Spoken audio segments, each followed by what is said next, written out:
नमस्कार, next rise Hindi के जोड़ी अंक में आपका स्वागत है। आइए आज की पहली न्यूज के ऊपर चर्चा करते हैं। इस न्यूज को पीआईबी ने कवर किया था और ये आर्ट एंड कल्चर सेक्शन की न्यूज होगी जो जीएस पेपर 1 के अंतर्गत शामिल होगी। न्यूज ये है कि श्रीमद् भागवत गीता और नाट्य शास्त्र को यूनेस्को के स्मृति कोष में दर्ज किया गया है और इस दौरान प्रधानमंत्री ने प्रशंसा भी की। प्रधानमंत्री मोदी ने कहा, दुनिया ने हमारे शाश्वत ज्ञान और समृद्ध संस्कृति को वैश्विक मान्यता भी प्रदान की है और इससे वैश्विक दस्तावेजी विरासत का संरक्षण ऋग्वेद जैसे भारतीय अभिलेख पहले से ही इसमें शामिल है। एक्चुअली इसको विश्व धरोहर दिवस के अवसर पर इसकी घोषणा की गई। जैसा कि हम सब जानते हैं 18 अप्रैल को विश्व धरोहर दिवस मनाया जाता है प्रत्येक वर्ष। अब बात कर लेते हैं कि क्या है ये दोनों महाग्रंथ। पहला तो बात करते हैं श्रीमद् भागवत गीता की। देखिए, श्रीमद् भागवत गीता महाभारत के भीष्म पर्व में शामिल किया गया था। शामिल हिंदुओं के इस पवित्र ग्रंथ में 18 अध्यायों में 18 अध्याय जैसा कि हम सब जानते हैं और 700 श्लोक हैं। महाभारत के रणक्षेत्र में भगवान श्री कृष्ण ने वीर योद्धा अर्जुन को जो उपदेश दिए हैं वही श्रीमद् भागवत गीता है और इस प्राचीन हिंदू ग्रंथ को दुनिया भर में बड़ी श्रद्धा से देखा जाता है और देश विदेश में अनेक भाषाओं में इसका अनुवाद भी हुआ है, ट्रांसलेशन हुआ है। यूनेस्को में गीता की 1875 और 76 की टीका को भेजा गया था यूनेस्को में और राजा नकराम की लिखी यह पांडुलिपि शारदा लिपि में लिखी गई थी। अब बात करते हैं नाट्य शास्त्र की। नाट्य शास्त्र की बात करें तो देखिए, नाट्य शास्त्र को भरत मुनि का नाट्य शास्त्र नाटक पर सबसे पुराना ग्रंथ है भरत मुनि।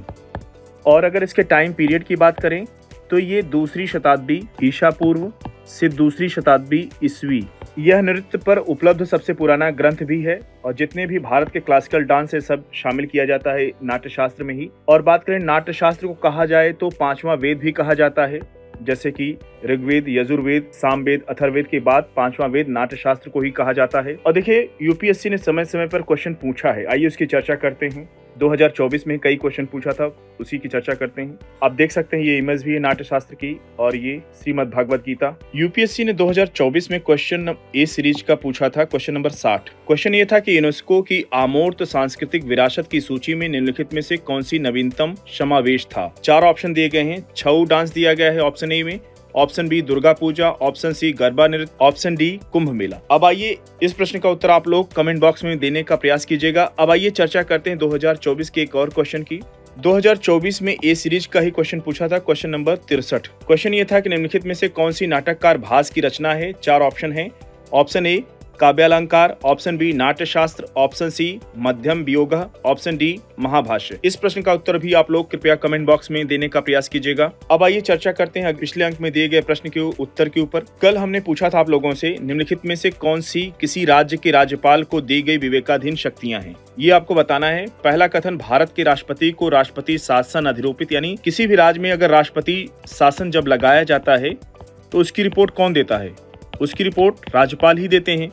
और अगर इसकी बात करें तो ये भारतीय संविधान के अनुच्छेद 356 एक के अंतर्गत राज्यपाल द्वारा राष्ट्रपति को राष्ट्रपति शासन लागू करने के लिए रिपोर्ट भेजी जाती है, इसलिए पहला कथन सही हो जाएगा। दूसरा कथन है मंत्रियों की नियुक्ति करना। देखिए, अनुच्छेद अगर 164 की बात करें भारतीय संविधान के, उसमें साफ साफ उल्लेख किया गया है कि 164 के अंतर्गत राज्य में मंत्रियों की नियुक्ति मुख्यमंत्री की सलाह पर की जाती है। मंत्रियों की नियुक्ति राज्यपाल मुख्यमंत्री की सलाह पर करते हैं, ठीक है। ये राज्यपाल की विवेकाधीन शक्ति नहीं है, इसलिए कथन 2 गलत हो जाएगा। अब बात करते हैं कथन 3 की। राज्य विधानमंडल द्वारा पारित कतिपय विधेयकों को भारत के राष्ट्रपति के विचार के लिए आरक्षित करना होता है राज्यपाल को, तो ये कथन बिल्कुल सही है। क्यों? क्योंकि अनुच्छेद 201 के अंतर्गत राज्यपाल राज्य विधानसभा द्वारा पारित विधेयकों को राष्ट्रपति के विचार के लिए आरक्षित रखता है, इसलिए कथन 3 सही होगा। अब बात करते हैं कथन 4 की। राज्य सरकार के कार्य संचालन के लिए नियम बनाना। देखिए, नियम बनाएगा राज्यपाल, वो किसके अंतर्गत? अनुच्छेद 166 3 के अंतर्गत। राज्यपाल राज्य सरकार के कार्यों के अधिक सुविधापूर्वक किए जाने के लिए रूल बनाएगा, लेकिन उसकी विवेकाधीन शक्ति नहीं है ये, बल्कि इसका प्रयोग वह राज्य की मंत्रिपरिषद की सलाह के अनुसार करेगा, अतः कथन 4 गलत हो जाएगा, ठीक है। जब यहाँ पे केवल 2 ही कथन सही होंगे, 1 और 3, तो सही उत्तर हो जाएगा ऑप्शन बी। आप लोगों में से अधिकतर लोगों ने इस प्रश्न का उत्तर सही दिया था। अब आइए चर्चा करते हैं अगली न्यूज के ऊपर।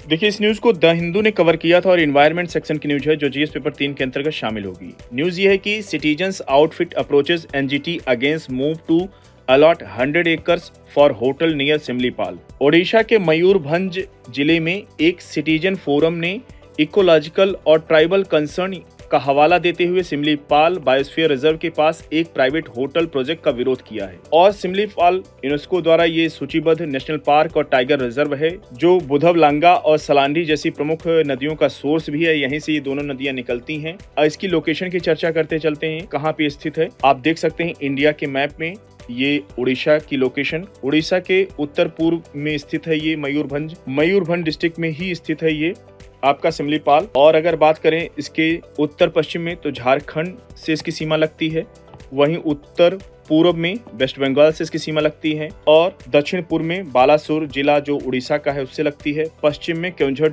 जिला है उड़ीसा का, उससे लगती है। अगली न्यूज की ओर बढ़ेंगे। इस न्यूज को पीआईबी ने कवर किया था और ये साइंस एंड टेक सेक्शन की न्यूज है, जो जीएस पेपर 3 के अंतर्गत शामिल होगी। ये न्यूज ये है कि भारतीय अंतरिक्ष यात्री को अगले महीने ले जाएगा अंतर्राष्ट्रीय अंतरिक्ष मिशन, डॉक्टर जितेंद्र सिंह ने कहा। और इस न्यूज को दैनिक जागरण ने भी कवर किया था। 4 दशक बाद फिर बनेगा इतिहास, अंतरिक्ष की उड़ान भरेगा भारती। और भारती की बात करें तो शुभांशु शुक्ला जो इंडियन एयरफोर्स के ऑफिसर हैं, उनको भेजा जा रहा है।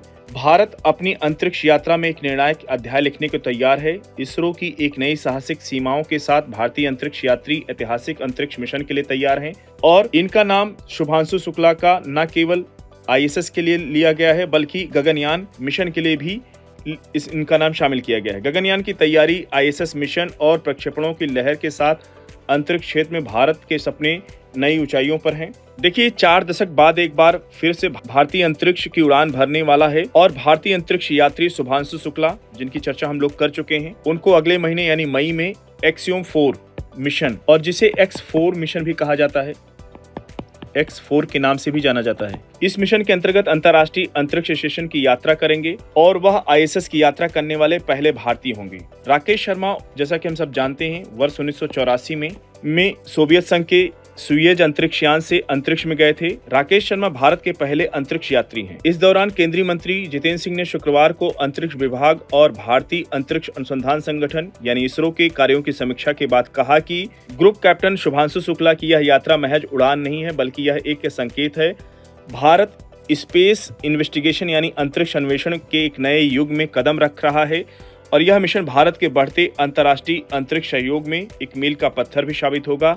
और इस मिशन में कैप्टन शुक्ला की भागीदारी अंतरिक्ष में सार्वजनिक निजी अंतर्राष्ट्रीय साझेदारी के साथ भारत की बढ़ती भागीदारी और अंतरिक्ष टेक्नोलॉजी में वैश्विक लीडर बनने के लिए भारत की प्रतिबद्धता को भी दर्शाती है। ये प्रयास न केवल वैज्ञानिक है, बल्कि विकसित और आत्मनिर्भर भारत के दृष्टिकोण के अनुरूप भी है। और गगनयान मिशन के लिए भी ग्रुप कैप्टन शुक्ला का नाम सेलेक्ट किया गया है। ठीक है, इस न्यूज को कवर कीजिएगा, इंपॉर्टेंट है। अगली न्यूज की ओर बढ़ेंगे। इस न्यूज को द हिंदू ने कवर किया था और ये साइंस एंड टेक सेक्शन की न्यूज होगी, जो जीएस पेपर 3 के अंतर्गत शामिल होगी। न्यूज ये है कि plan on to ease nuclear liability law to attract foreign firms से सोर्सेज। भारत न्यूक्लियर एक्सीडेंट यानी परमाणु दुर्घटनाओं के लिए आपूर्तिकर्ताओं की देयता को सीमित करने के लिए CLNDA यानी civil liability for nuclear damage में संशोधन करने की योजना बना रहा है। और इसका उद्देश्य की बात करें तो GE और वेस्ट हाउसिंग जैसी अमेरिकी फर्मों को आकर्षित करना है इन्वेस्टमेंट करने के लिए, ताकि भारत में ये दोनों फर्में इन्वेस्टमेंट कर पाएं। और ये परिवर्तन भारत के वर्ष 2047 तक 100 गीगावाट यानी 100 गीगावाट परमाणु क्षमता के लक्ष्य का सपोर्ट करते हैं। और ये वर्ष 2030 तक भारत अमेरिका व्यापार को $500 अरब करने का भी लक्ष्य रखा है। तो ये महत्वाकांक्षी योजना है, लेकिन इंपॉर्टेंट न्यूज है, इसको अच्छे से कवर कीजिएगा, क्वेश्चन पूछ सकता है यूपीएससी। तो साथियों, आज का छोटी अंक को यहीं पे समाप्त करते हैं। मिलते हैं नेक्स्ट अंक में कुछ और इंपॉर्टेंट न्यूज के साथ। तब तक जुड़े रहिए नेक्स्ट टाइम से हिंदी के साथ। धन्यवाद।